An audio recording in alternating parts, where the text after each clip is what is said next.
मेरी आवाज क्लियर आ रही है?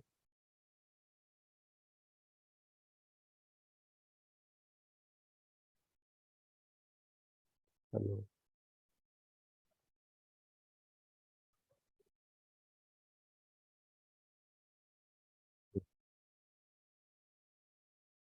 तो 2 टॉपिक कवर कर चुके हैं in the last 3 classes. So now third topic of this paper which we will cover now is fossil. Fossils.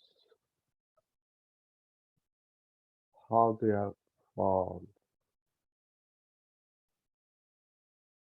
We will address these questions, how they are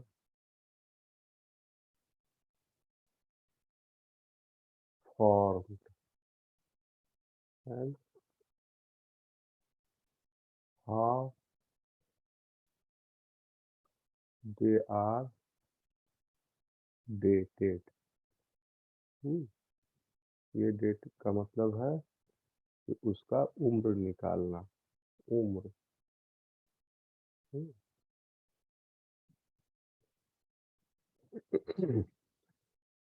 fossil.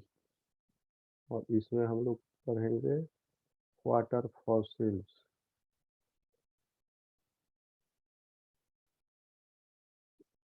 ठीक है, तो ये 3 क्वेश्चंस का हम लोग एड्रेस कर लेंगे, then this topic will be over. Sea water fossils basically definition wise मेरे को लिखने में थोड़ा सा दिक्कत हो रहा है, तो मैं बोलूँगा, आप लोग कॉपी में वीडियो को पॉज करके लिख लेना।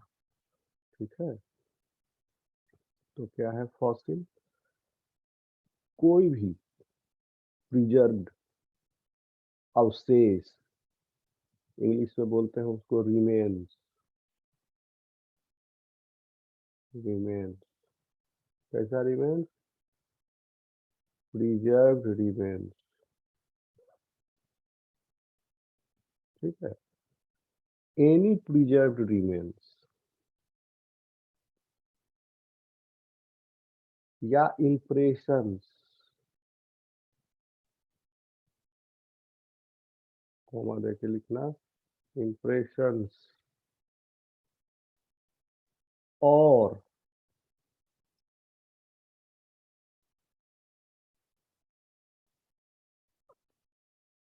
Trace of any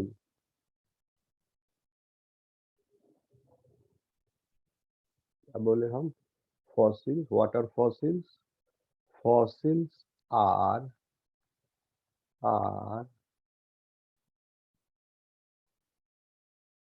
any, are के बाद यहाँ से लिखना, fossils are any preserved remains, comma, impressions or trace of any।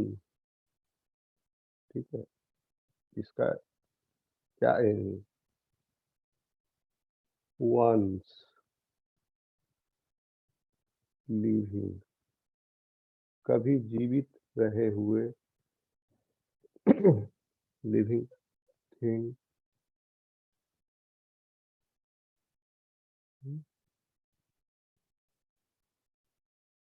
from a past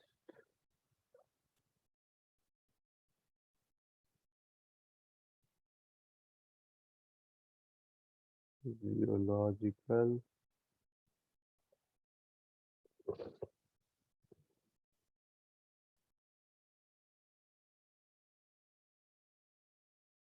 age। ठीक है, तो क्या हो गया फॉसिल का definition? Fossils are any preserved, सुरक्षित अवशेष हैं, रिमेन्स उसके बॉडी के, या बॉडी नहीं है तो बॉडी का कोई छाप, इम्प्रेशन या कोई भी फ्रेगमेंट, टुकड़ा, ट्रेस ऑफ एनी, इसका कोई भी लिविंग ऑर्गेनिज्म प्राग ऐतिहासिक काल के, आज के डेट का नहीं, फॉसिल हम नहीं कहेंगे उसको। 5 साल पहले कोई मर गया है और उसका दबा दिया गया है और उसके बाद उसके बोन्स को हम फॉसिल नहीं कह सकते, ठीक है। From a past geological age, living thing from a past geological, तो ये फॉसिल कहलाते हैं। आया समझ में स्टूडेंट? Yes sir. ओके, तो एग्जांपल्स में लिख देना। क्या? बोन्स, उनके ऊपर के एक्सोस्केलेटन, सेल्स, ठीक, इम्प्रिंट्स,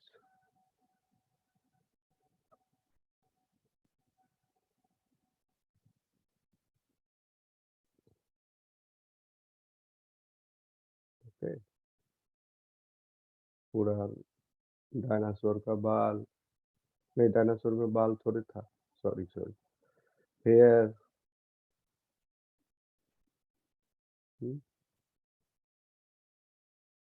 इस तरह से एम्बर,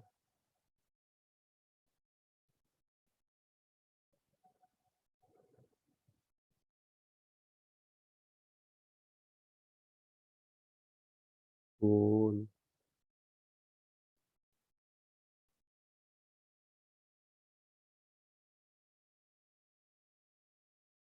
टूडाइल,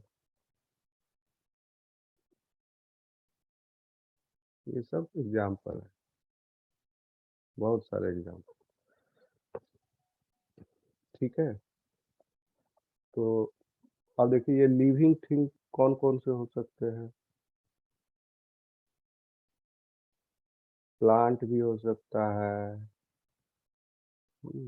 एनिमल भी हो सकते हैं, उसको भी फॉसिल कहेंगे। किसी पत्ते का छाप है पत्थर पर, वो भी फॉसिल है। कौन फॉसिल है? पत्थर फॉसिल हो गया, इम्प्रेशन है, पत्थर तो गया, डिके कर गया पत्ता, लेकिन उसका छाप है पत्थर। एनिमल्स, माइक्रोब्स भी हो सकते हैं,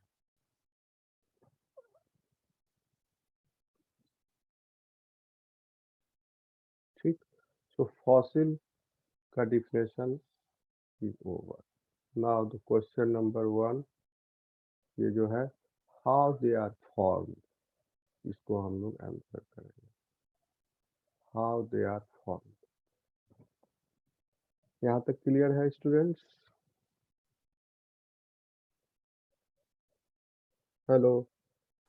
yes sir. Yes, sir. Okay, anyway this is how they are formed. They are formed by the fossilization processes, और बहुत सारे प्रक्रियाएं हैं, प्रोसेसेस। जरूरी नहीं है कि सारी प्रक्रियाएं एक साथ हो तभी फॉसिल हो बन पाए, कोई भी इनमें से एक या कॉम्बिनेशन अगर राइट टाइम पर काम किया है तो then that remain will be after the death of that living organism, that will be fossilized। तो इसको आप लोग रट लेना थोड़ा सा, अभी हम एक्सप्लेन करेंगे सबका, फिजिक्स केमिस्ट्री बहुत टाइम लग जाएगा, आप लोग रट लेना, याद रख लो। पहला है पर मिनरलाइजेशन, पर मिनरलाइजेशन,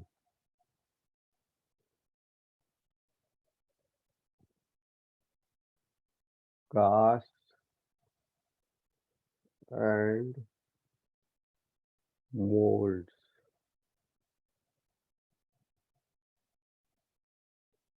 तीसरा ऑर्थीजेनिक, ऑथी। अगर एग्जाम में आएगा तो ये सब पॉइंट में लिख देना कम से कम, ठीक है।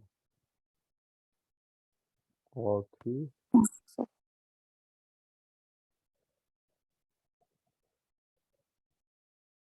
जेनिक, यही है, मिनेरलाइजेशन,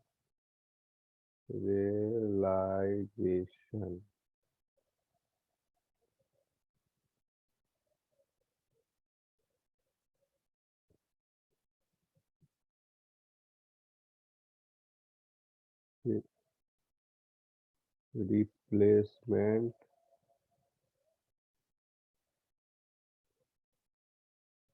एंड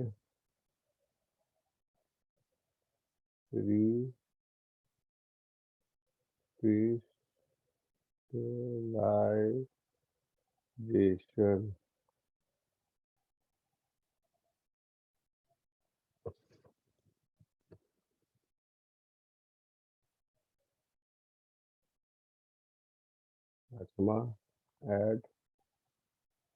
एडप्रेशन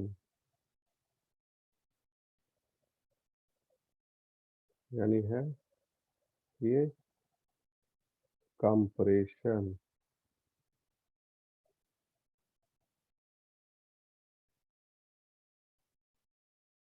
इम्प्रेशन,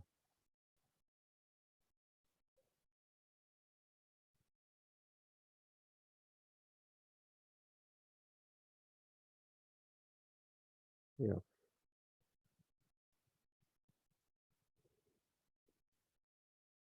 तो ये तो even the soft parts of this of the animal is fossilized in a different way, तो उसको अलग पॉइंट में लिख लो, soft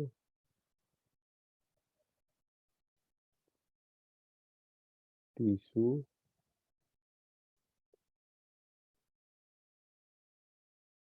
cell, tissue and cell preservation.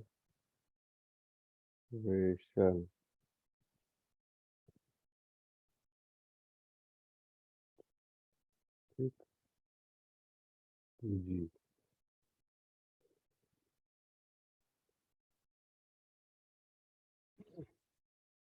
Carbonisation, carbonisation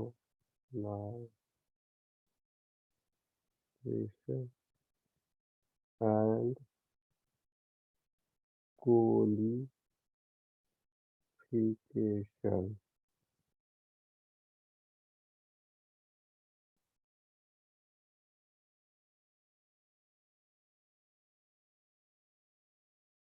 last bio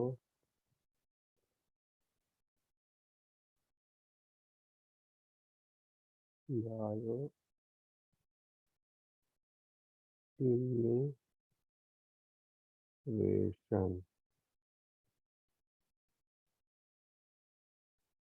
innovation.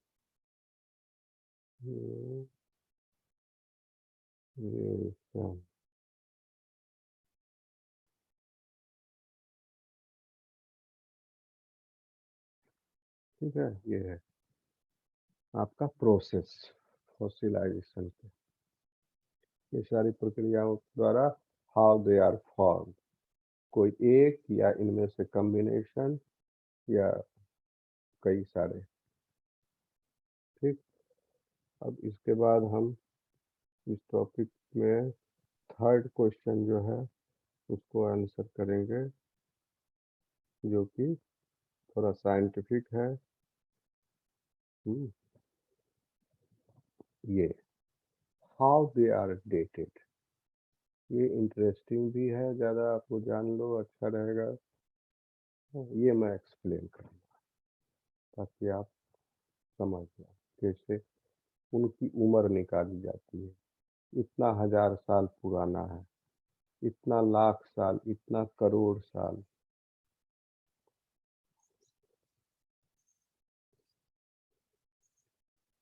मेरी आवाज आ रही है स्टूडेंट्स? Yes, sir.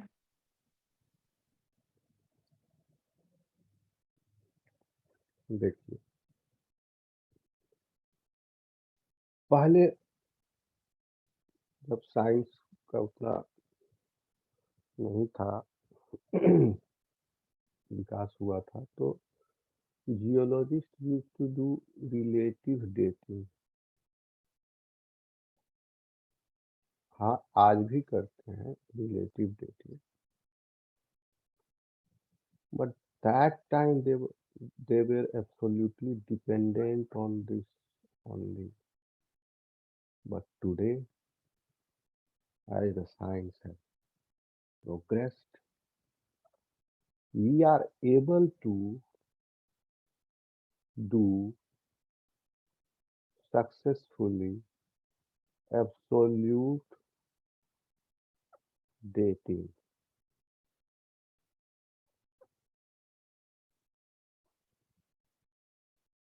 मतलब हम लोग प्रिसाइजली पता लगा सकते हैं इन ए न्यूमेरिकल टर्म, इतना थाउजेंड, इतना लाख वैल्यू है इसका, ईयर्स का, हम पता लगा सकते हैं, एब्सोल्यूट डेटिंग कर सकते हैं। ठीक है, तो वो एब्सोल्यूट डेटिंग करने के लिए क्या जरूर कैसे किया जाता है? Absolute dating is basically done by, देखते जाना, रेडियोमेट्रिक डेटिंग।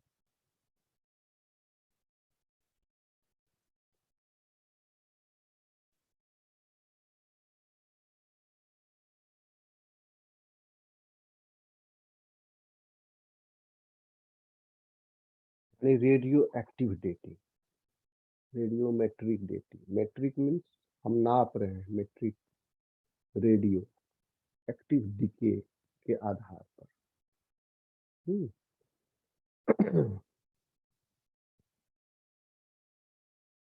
तो रेडियो एक्टिव डीके आप तो जानते हो, क्या जानते हो?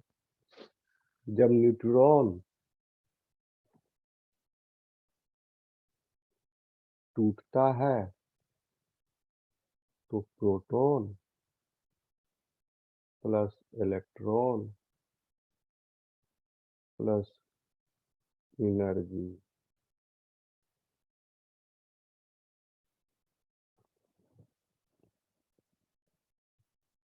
अब नेचर में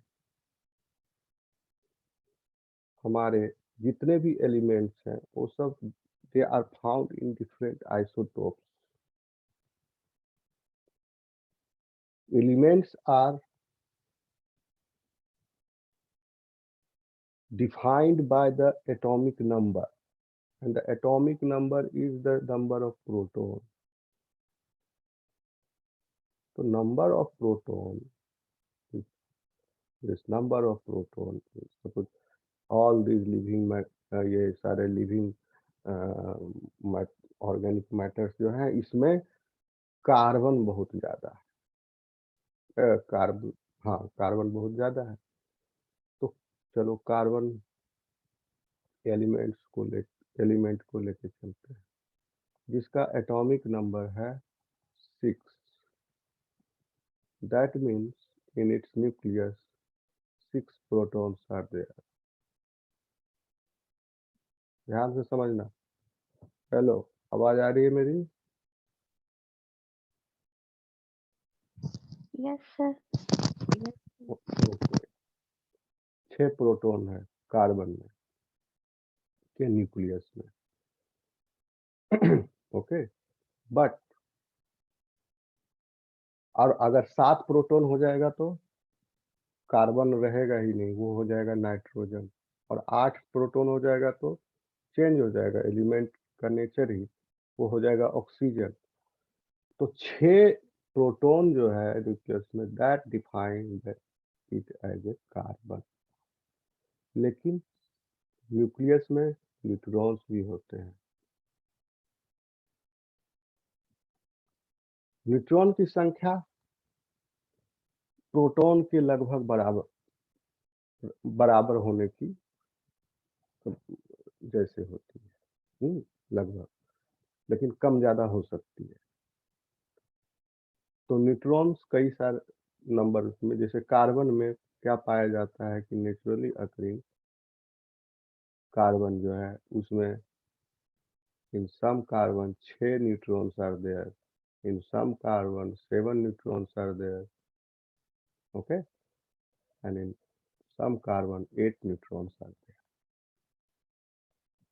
So it is the composition of that organic matter that the carbon found in that will be in these three isotopes, in the combination of these three isotopes. तो अगर 6 कार्बन है तो 6 6 12 C12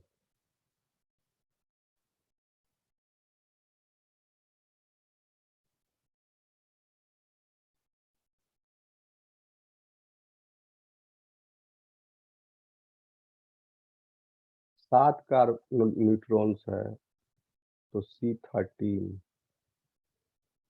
और 8 neutron है अगर nucleus में तो हो गया C14। क्यों इसको 13 14 कहा गया? क्योंकि न्यूट्रॉन में मास होता है, अगर इसका चेंज हो गया तो मास भी चेंज हो गया, तो mass number which is almost equal to atomic weight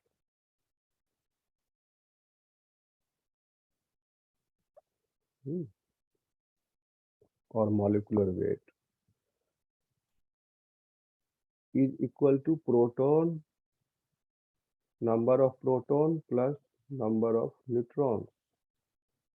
तो मास जो है तो ये C14 जो है वो हैवी हो गया, तो C12 जो है लाइट, हल्का। तो अब 3 तरह के कार्बन हैं, इसमें से 2 जो हैं ये 12 और 13 वाले, ये हैं स्टेबल,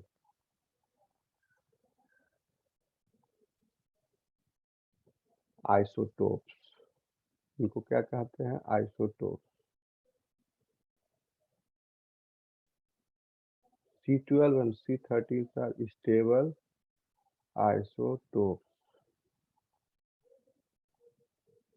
स्टेबल का मतलब they will remain as it is, it will not decay, they will not show radioactivity। Radioactivity क्यों है?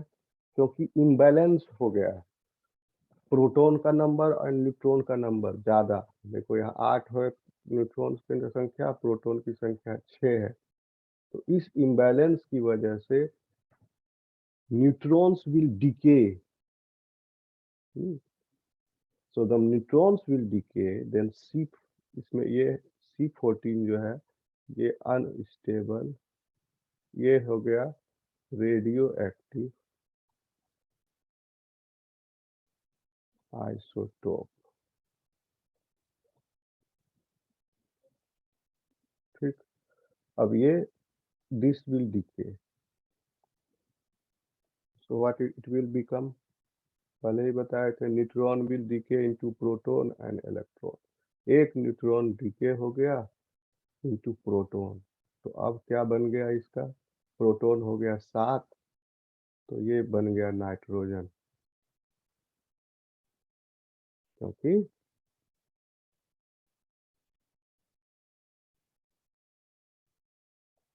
एक न्यूट्रॉन जो है डिके होकर के एक प्रोटॉन में तब्दील हो गया, तो ये हो गया नाइट्रोजन। 7 और बच गया, तो 7 प्रोटॉन हो गए और 7 न्यूट्रॉन्स भी बच गए, क्योंकि 8 था पहले, 8 में से 1 हो गया 1, तो 8 6 14, फिर 7 बचा, 7 से 7 तो 7 से 14, mass number is still same 14। तो कार्बन ये देखा जाता है कंपोजिशन कि C14 नाइट्रोजन कितना आया,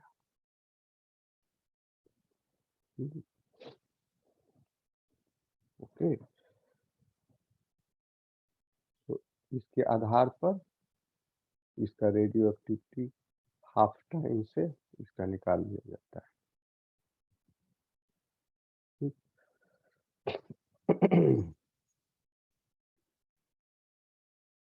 तो ये तो रेडियो एक्टिविटी से आप निकाल सकते हैं क्योंकि parent isotope and daughter isotope का क्या कंपोजिशन है, उसके आधार पर हम एज निकाल लेंगे by knowing their half life.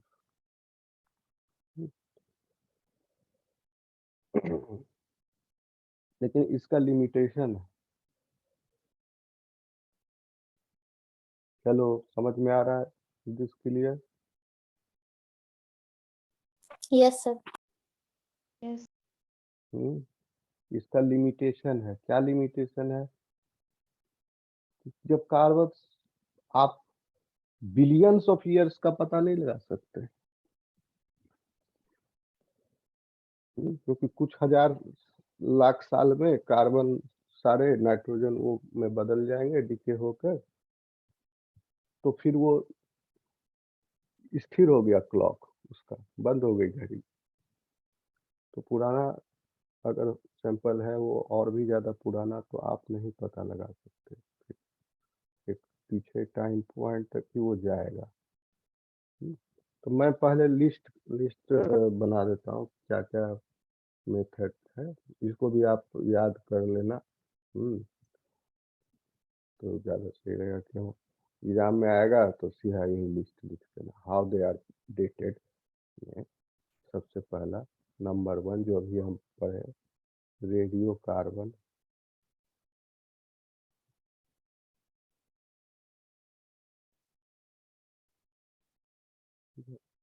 इससे हम 1 से लेके 70,000 साल तक का उम्र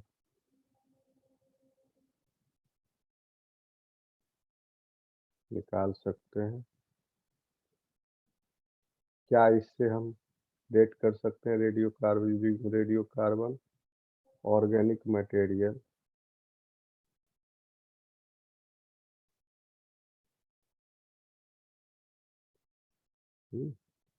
जैसे कि bone,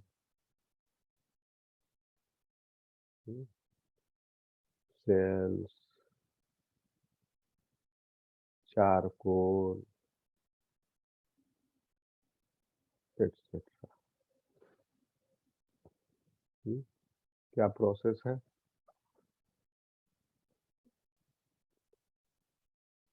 radio active decay of C14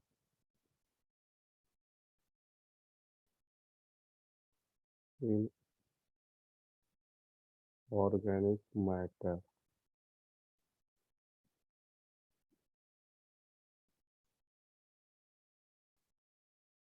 after removal from biosphere.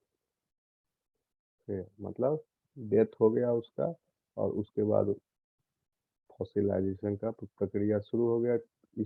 इसलिए क्योंकि उसका कांटेक्ट खत्म हो गया बायोस्फीयर से। अगर बायोस्फीयर से कांटेक्ट रहता तो डिकम्पोज कर जाता किसी प्रक्रिया के द्वारा, या बर्फ में दब गया, या वोल्केनिक ऐश में दब गया, कुछ भी हुआ जिससे कि उसका कांटेक्ट खत्म हो गया।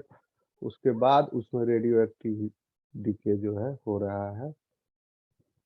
उस क्योंकि फॉसिल का मिलना बहुत ही रेयर है, फिर भी कुछ मिलते हैं। अगर मिले तो हम इस प्रक्रिया के द्वारा उसको स्टडी करेंगे। ठीक है, आ रहा है समझ में स्टूडेंट? दूसरा,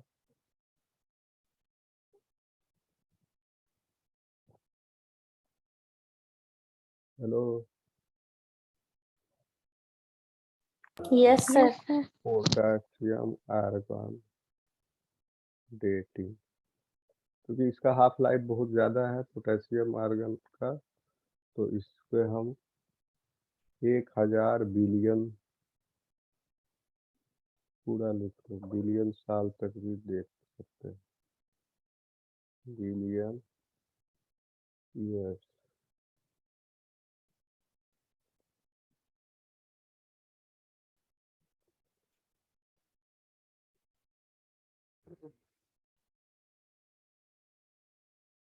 इसमें भी पोटेशियम होगा, पोटेशियम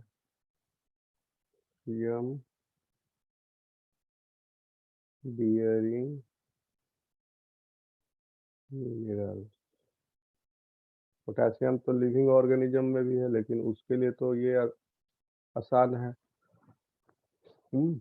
लेकिन डायनासोर का फॉसिल मिल गया मान लो, तब हम का ये करेंगे, पोटेशियम आर्गन डेटिंग करेंगे डायनासोर का फॉसिल के लिए। तो 70,000 साल में नहीं आएगा ना, वो डायनासोर तो था 65.5 में एक्सटिंक्शन इवेंट ही हुआ, इससे पहले थे डायनासोर मिलियन ईयर्स। मिलियन मतलब 10 लाख, यानी करोड़ में अगर इसको बदलो तो 6.5 करोड़ साल पहले थे।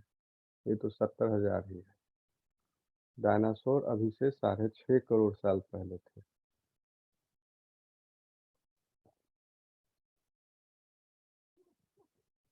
तो पोटेशियम बियरिंग मिनरल्स, और फिर तब तक फॉसिल भी मिनरलाइज हो जाएगा, इसलिए मिनरल्स लिखे हैं। मेथड है इसका यही, radio active DK of potassium 40, यहाँ पर C14 की जगह K40 लिखते। थर्ड, यूरेनियम लेड, ये सब radio active dating, uranium lead, uranium decay होकर के लेड बन जाएगा, ये और भी ज्यादा, मतलब ये 10,000 बिलियन साल तक भी देख सकता है, बिलियन ईयर्स।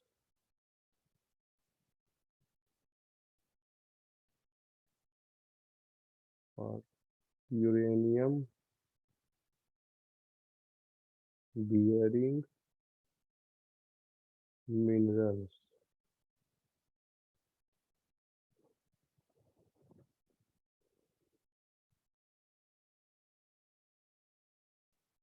U235 238, सॉरी, एक बार कंफर्म कर लेना यूरेनियम का मास नंबर U38 होना चाहिए शायद, इसको रिप्लेस कर देना, रेडियो एक्टिव डीके है ये भी,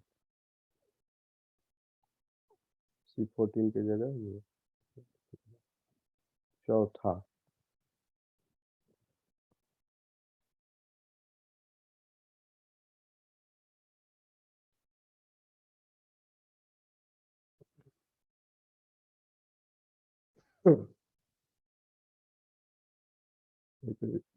बहुत ही नया है, इसको कहते हैं ESR,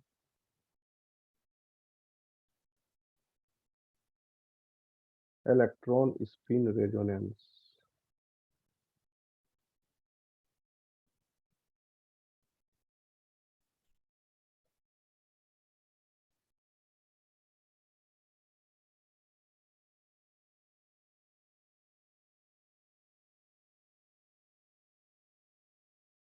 सीमा है 1000 साल के आगे से लेकर के आपका 3 मिलियन ईयर्स तक, यानी 1000 से 30 लाख तक।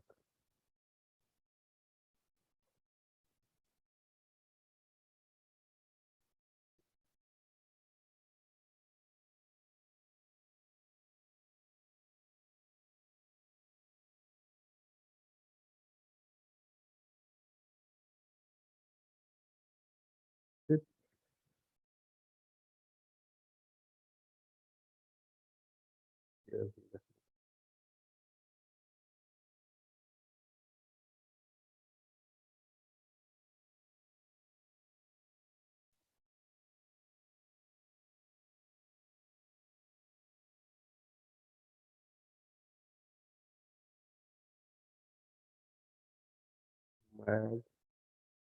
मैग्नेटोस्ट्रैटिग्राफी,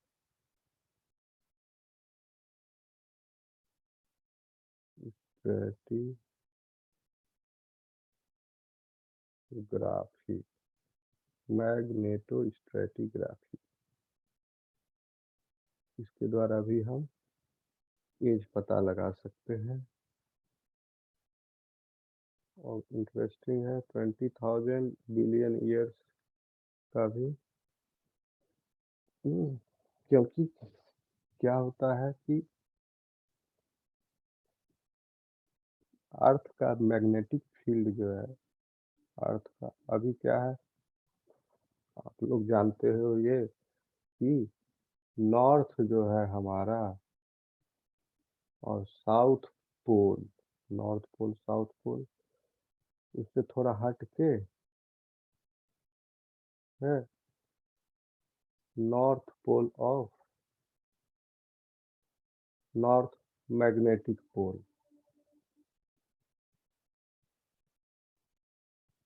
और साउथ से थोड़ा हट के south magnetic pole, south pole से। तो ये जो है magnetic, north magnetic pole and south magnetic pole, ये फिक्स्ड नहीं है, ये चेंज होते रहता है over the period of time. देखो अभी ये घूमा यहाँ से, और ये हो सकता है फिर यहाँ आ जाएगा, फिर यहाँ आ जाएगा, फिर यहाँ आ जाएगा, फिर साउथ पोल के पास हो जाएगा नॉर्थ मैग्नेटिक पोल, फिर ऐसे ये घूमते रहता है। लेकिन इसमें millions of years, billions of years लगते हैं।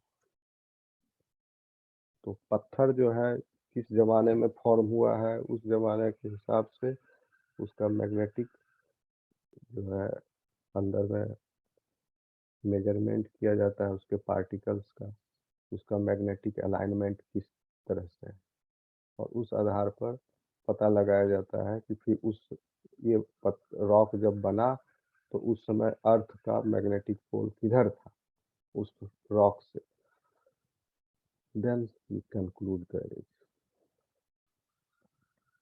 ठीक है, तो इसमें हम किसी भी तरह के सेडिमेंट्री, वॉलेंट्री, सेडिमेंट्री, वॉल्केनिक रॉक को हम स्टडी कर सकते हैं। ठीक है, और इसमें मेजरमेंट किया जाता है of the ancient earth polarity of the magnetic field. तो ये 5 आप लोग याद रख लो, and this topic is over. कुछ सवाल है किसी को?